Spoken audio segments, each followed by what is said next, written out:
भगवान नरसिंह एवं वराह अवतार की संपूर्ण कथा। सतयुग के शुरुआत में ही दो असुर भाई ऐसे हुए जिन्होंने सीधे सीधे भगवान विष्णु को ही मारने की ठान ली, पर बहुत खोजने पर भी जब भगवान विष्णु न मिले तो एक ने विष्णु भक्तों को मारना शुरू किया, वहीं दूसरे ने पृथ्वी को ही ब्रह्मांड के गर्भोदक महासागर में छुपा दिया। दोनों भाई हिरण्यकश्यप और हिरण्याक्ष एक महर्षि की संतान और देवताओं के भाई होने के बाद भी ऋषियों, देवताओं और खासकर विष्णु भक्तों पर ही इतना अत्याचार किया कि भगवान विष्णु को एक ही युग में दो अवतार लेने पड़े। दरअसल यह सारी कहानी शुरू महर्षि कश्यप से होती है, जिनकी दो पत्नियां दिति और अदिति थीं, जिसमें माता अदिति के सूर्य, वरुण, इंद्र सहित आदित्यों में पूजित 12 पुत्र थे, पर वही माता दिति की कोई संतान न थी। इससे विक्षिप्त माता दिति ने काम वासना के आवेग में पुत्र प्राप्ति की इच्छा से महर्षि कश्यप के मना करने पर भी संध्या काल में संभोग किया, जिसके फलस्वरूप उन्हें असुर रूप में 2 पुत्र हिरण्यकश्यप और हिरण्याक्ष प्राप्त हुए, जिनके जन्म लेते ही पूरा वातावरण नकारात्मक ऊर्जाओं से भर गया, क्योंकि दोनों ही ऋषि पुत्र होने के बाद भी आसुरी वृत्तियों से पूर्ण थे। जन्म लेते ही दोनों ने आश्रम में उथल पुथल मचाना शुरू कर दिया। इससे सभी बहुत परेशान हो चुके थे और तभी आश्रम में आते हैं दैत्य गुरु शुक्राचार्य। आते ही शुक्राचार्य ने महर्षि कश्यप से उनके दोनों पुत्रों हिरण्यकश्यप और हिरण्याक्ष को मांग लिया और कहा कि अब मैं इन दोनों को संसार का सबसे शक्तिशाली असुर बनाऊंगा, जो देवताओं को भी अपना दास बनाएंगे। शुक्राचार्य ने कुछ ही समय में दोनों को सभी काली शक्तियों और सिद्धियों का स्वामी बना दिया। शक्तियां प्राप्त होते ही दोनों असुर भाइयों ने पहले तो पाताल के सभी असुरों को परास्त कर खुद पाताल का राजा बन गया और फिर उन्होंने कुछ ऐसा किया कि पूरा देवलोक थर थर कांपने लगा। असल में हिरण्यकश्यप पाताल का राजा बना और हिरण्याक्ष पृथ्वी को जीतने आ गया। पृथ्वी पर आते ही उसने चारों तरफ त्राही त्राही मचा दी। जीवित बस उसी को छोड़ा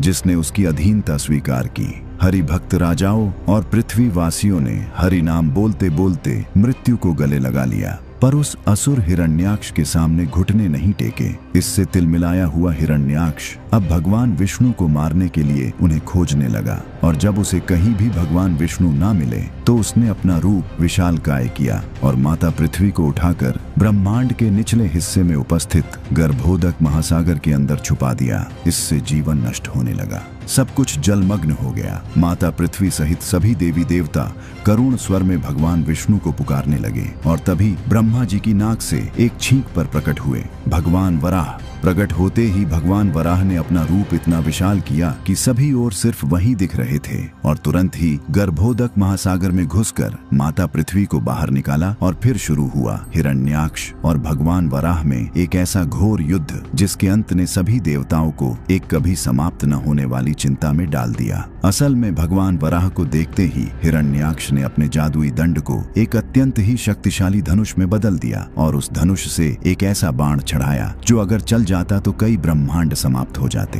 पर भगवान वराह ने तुरंत ही उस धनुष को अपने दांतों से खंड खंड कर डाला और धनुष पर चढ़े तीर से हिरण्याक्ष पर ही प्रहार कर दिया। अपने ही तीर को अपने ही ओर आते देख हिरण्याक्ष शुक्राचार्य के दिए गए परशु से एक शक्तिशाली प्रहार किया और फिर हुआ एक भयानक विस्फोट जो उस तीर और परशु के टकराव का परिणाम था। इस पर क्रोधित होकर उस असुर हिरण्याक्ष ने काल के जैसा विशाल रूप धर के अपने मायावी मेष गदा से यह सोचकर प्रहार किया कि इस गदा से यह सुअर जैसा प्राणी बच ही नहीं सकता, पर भगवान वराह ने तुरंत अपना 4 भुजाओं वाला दिव्य रूप प्रकट किया और अपनी कौमोद की गदा से ऐसा प्रहार किया कि हिरण्याक्ष की मायावी मेष गदा वराह भगवान की कौमोद की गदा में समा गई, जो हिरण्याक्ष के लिए अत्यंत ही हैरान करने वाला था। इधर देवताओं ने भगवान वराह से हिरण्याक्ष के वध करने की प्रार्थना की। इस पर भगवान वराह ने अपनी ओर तेजी से द्वार कर आते हुए हिरण्याक्ष को अपने बाएं हाथ से एक ऐसा चाटा उसकी गाल पर मारा कि दर्द से कराहते हुए उस दैत्य की जीवन लीला उसी समय समाप्त हो गई। अपने छोटे भाई की मृत्यु पर हिरण्यकश्यप इतना क्रोधित हुआ कि कब वह सभी देवताओं के लिए कभी न समाप्त होने वाली चिंता बन गया, ये बात देवता समझ भी नहीं पाए। असल में हुआ ये था कि अपने भाई के शव पर विलाप करती अपनी मां को देख हिरण्यकश्यप ने यह प्रण किया कि वो भगवान विष्णु को कहीं से भी खोज कर उनका वध करेगा और फिर शुक्राचार्य के मार्गदर्शन पर हिरण्यकश्यप ब्रह्मा जी की तपस्या करने निकल पड़ा और एक पहाड़ की चोटी पर अपनी तपस्या शुरू कर दी। उसने ऐसी घोर तपस्या की जिससे पृथ्वी कांपने लगी। ऐसा लग रहा था पृथ्वी की सारी ऊर्जा उसी तपस्या वाले क्षेत्र में केंद्रित हो गई है, जिससे पृथ्वी पर शक्ति का संतुलन बिगड़ गया है। रह रहकर हिरण्यकश्यप के शरीर से ऐसी गर्मी निकलती जो कई क्षेत्रों को जलाने लगी। यह सब देख सभी देवता ब्रह्मा जी के पास पहुंचे और हिरण्यकश्यप को कोई छोटा मोटा वरदान देकर पृथ्वी को इस संकट से उबारने की बात करने लगे। इस पर ब्रह्मा जी ने देवराज इंद्र से कहा कि वरदान तो मैं अवश्य दूंगा, पर आपके कहने पर नहीं, आप लोग देवलोक जाएं। और यह कहकर ब्रह्मा जी हिरण्यकश्यप के सामने प्रकट हो गए और बोले, आंखें खोलो वत्स हिरण्यकश्यप।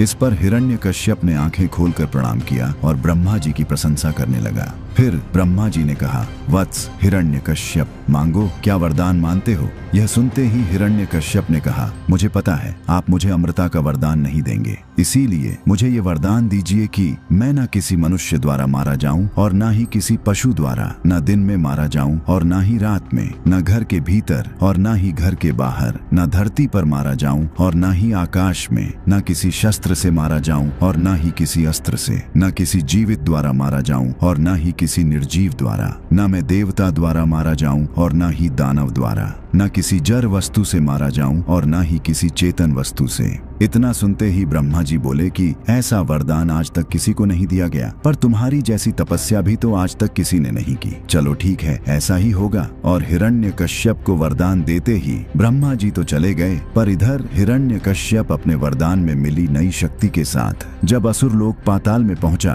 तो उसे देवराज इंद्र का एक ऐसा कर्म पता चला कि वह अत्यंत ही क्रोधित होकर पहले देवलोक पर ही आक्रमण कर दिया। असल में जब हिरण्यकश्यप ब्रह्मा जी की तपस्या में लीन था, तब उसकी पत्नी कयाधु अपने पुत्र को जन्म देने वाली थी। इसी कारण देवराज इंद्र ने सोचा, राक्षस का यह बीज जिसे अगर जन्म लेने से पहले ही समाप्त कर दिया जाए तो आने वाली ये समस्या पहले ही समाप्त हो जाएगी। और यह सोचकर उसने हिरण्यकश्यप की पत्नी कयाधु का अपहरण कर लिया। पर बीच रास्ते में ही देवराज को देवऋषि नारद मिल गए और उन्होंने देवराज को समझाया कि यह कितना अनुचित कार्य है। फिर देवराज कयाधु को देवऋषि नारद को सौंपकर देवलोक आ गए और नारद जी कयाधु को लेकर अपने आश्रम में पहुंचे। फिर कयाधु दिन रात हरि कीर्तन, पूजा पाठ, नाम जप में अपना समय व्यतीत करने लगी और कुछ समय पश्चात ही जन्म हुआ हरिभक्त हिरण्यकश्यप पुत्र प्रहलाद जी का। यह सारा वृतांत शुक्राचार्य से जानकर हिरण्यकश्यप पहले तो देवराज इंद्र को परास्त कर देवलोक और सभी देवी देवताओं को अपने अधीन किया और फिर देवऋषि नारद के आश्रम में आकर नारद जी का आभार व्यक्त करते हुए अपनी पत्नी कयाधु और पुत्र प्रहलाद को लेकर असुर लोक पाताल आ गया। ब्रह्मा जी से वरदान पाया हुआ हिरण्यकश्यप अब देवताओं पर भी विजय प्राप्त कर चुका था। अब वह चारों तरफ बस भगवान विष्णु को मारने के लिए ढूंढने लगा। पर जब वो भगवान विष्णु को खोजने में असफल रहा तो सभी विष्णु भक्त को मारना शुरू कर दिया और अपने असुरों को ये आदेश दिया कि अब से मैं ही भगवान हूँ, यह बात सबको बता दो और जो कोई भी विष्णु का नाम ले उसे तुरंत ही मार दो। हिरण्यकश्यप के असुरों ने अब हर जगह हाहाकार मचा दिया। सभी असुर विष्णु भक्त को मारने लगे। इस अत्याचार से धरती से देवलोक तक कांप उठा। पर इसी बीच हिरण्यकश्यप का पुत्र प्रहलाद भी बड़ा हुआ तो हिरण्यकश्यप ने उसे संडमर नाम के असुर गुरु को सौंप दिया और कहा कि तुम दोनों इसे सारी आसुरी विद्या देने का काम करो। पर प्रहलाद जी तो जन्म से ही ब्रह्म ज्ञानी थे। वे असुर गुरु संडमर के बताए ज्ञान को न तो खुद स्वीकार करते और न ही गुरुकुल के अन्य असुर बालकों को इसे स्वीकार करने देते, क्योंकि वे अपने ज्ञानमयी बातों से सभी असुर बालकों को भगवान विष्णु की महिमा सुनाते। इससे दूसरे असुर बालक भी प्रहलाद जी का अनुकरण करने लगे। पर कुछ समय पश्चात ही यह समाचार जब हिरण्यकश्यप को पता चला कि प्रहलाद विष्णु भक्त है तो उसने तुरंत ही प्रहलाद को मृत्युदंड दे दिया। और तब शुरू हुआ भगवान विष्णु और हिरण्यकश्यप के बीच एक ऐसा संघर्ष जिसने भगवान विष्णु को अवतार लेने के लिए बाध्य कर दिया। दरअसल प्रहलाद जी की विष्णु भक्ति और प्रेम को देखकर हिरण्यकश्यप ने प्रहलाद जी को जब मृत्युदंड दिया तो सैनिकों ने प्रहलाद जी को चौराहे पर ले जाकर एक खंभे से बांधकर एक कसाई असुर को बुलाकर प्रहलाद जी का सर धड़ से अलग करने का आदेश दिया। इस पर वहां उपस्थित सभी नागरिक हिरण्यकश्यप से पीड़ा पाते हुए विष्णु भक्त और प्रहलाद जी के कुछ असुर मित्र यहाँ तक कि आकाश में उपस्थित सभी देवी देवताओं ने भी अपनी आंखें बंद कर लीं और रोते हुए करुण स्वर में भगवान विष्णु को पुकारने लगे। और जैसे ही उस कसाई असुर ने प्रहलाद जी पर प्रहार किया, वैसे ही भगवान विष्णु की अदृश्य शक्ति ने उन सभी असुरों का वध कर दिया। इस पर देवताओं सहित सभी विष्णु भक्त बहुत ही प्रसन्न हुए। पर इस समाचार को सुन हिरण्यकश्यप को बड़ा ही आश्चर्य हुआ और इस पर दैत्य गुरु शुक्राचार्य ने हिरण्यकश्यप को कुछ ऐसी बात कह दी कि हिरण्यकश्यप अब दिन रात प्रहलाद जी को मारने के विषय में सोचने लगा। असल में शुक्राचार्य ने हिरण्यकश्यप से कहा कि विष्णु अपने भक्त प्रहलाद को बचाकर तुम्हें सामने से चुनौती दे रहा है कि तुम उसे मार नहीं सकते,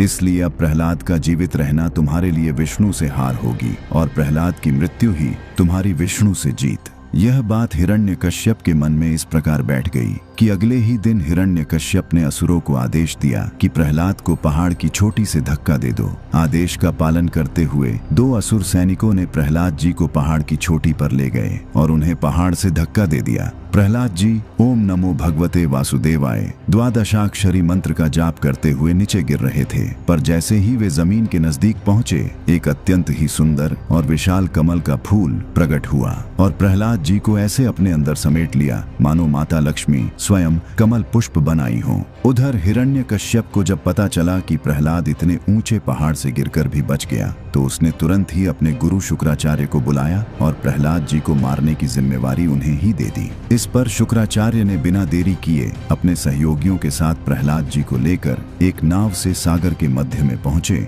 और मायावी नागों से प्रहलाद जी के हाथ पैर बांधकर सागर में फेंक कर वापस चले आए। तभी वहां भगवान विष्णु के वाहन गरुड़ आए और उस नागों से प्रहलाद जी को मुक्त किया। फिर वरुण देव ने उनको समुद्र से बाहर निकाला। प्रहलाद जी तो अभी भी ओम नमो भगवते वासुदेवाय द्वादशाक्षरी मंत्र का जाप कर रहे थे। तभी वरुण देव ने उन्हें उठाया और कहा, पुत्र तुम महान हो, जो इस अवस्था में भी भगवान के ध्यान में ऐसे लीन थे कि तुम्हें सागर में डूबने तक का पता नहीं चला। इस पर प्रहलाद जी ने कहा, मैं भगवान विष्णु के दर्शन करना चाहता हूँ, वो कहाँ मिलेंगे, वे मेरे सामने क्यों नहीं आते। तब वरुण देव ने कहा, हे प्रहलाद, वे तो हर पल तुम्हारे साथ ही हैं, तुम बस उन्हें पुकारो, वे अवश्य आएंगे। यह कहकर वरुण देव अंतर्ध्यान हो गए और प्रहलाद जी एक शिला के पास परे परे ओम नमो भगवते वासुदेवाय द्वादशाक्षरी मंत्र का जाप करने लगे। और तभी उन्हें ऐसा लगा कि वे एक मुलायम बिस्तर पर हैं और आंखों के सामने बहुत ही अधिक प्रकाश आ गया है। इस पर जैसे ही प्रहलाद जी ने अपनी आंखें खोली,